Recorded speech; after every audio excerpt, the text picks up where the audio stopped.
The early childhood of Mother Mary is attributed towards the Gospel of Luke and the Gospel of James. The life of Mary has been documented by the historians to be written prior to the year 200 AD.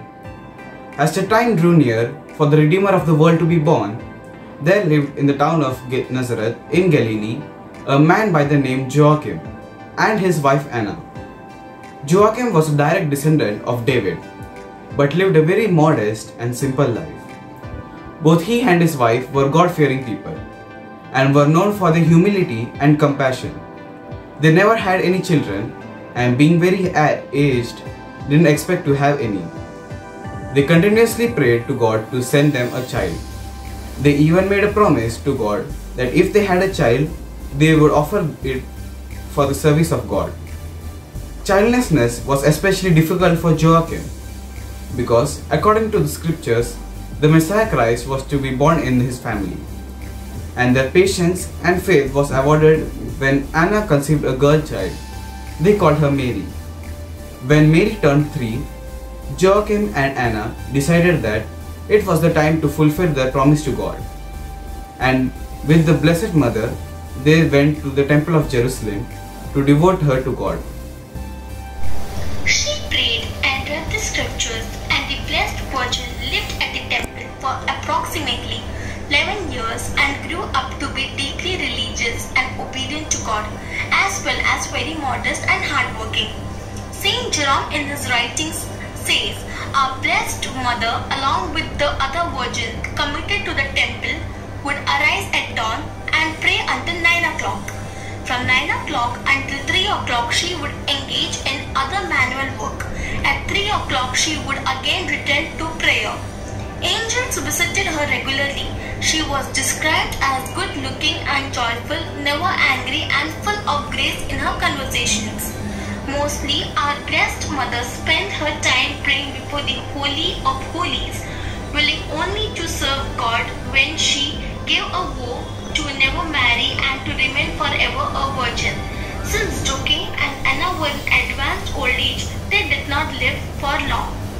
After her presentation to the temple, and the Virgin Mary was left an orphan, and she reached her 14th birthday according to the law, she could no longer stay at the temple and had to marry the high priest.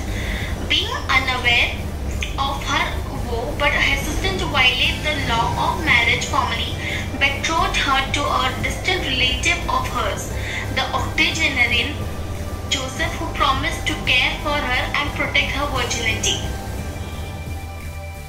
Joseph, who lived in Nazareth, worked as a carpenter and came from the lineage of King David.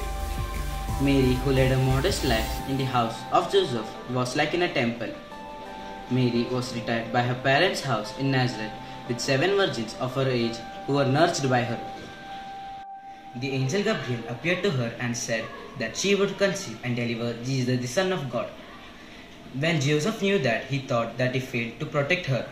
But at that night, the angel appeared to him in a dream and said that she is going to conceive the Son of God.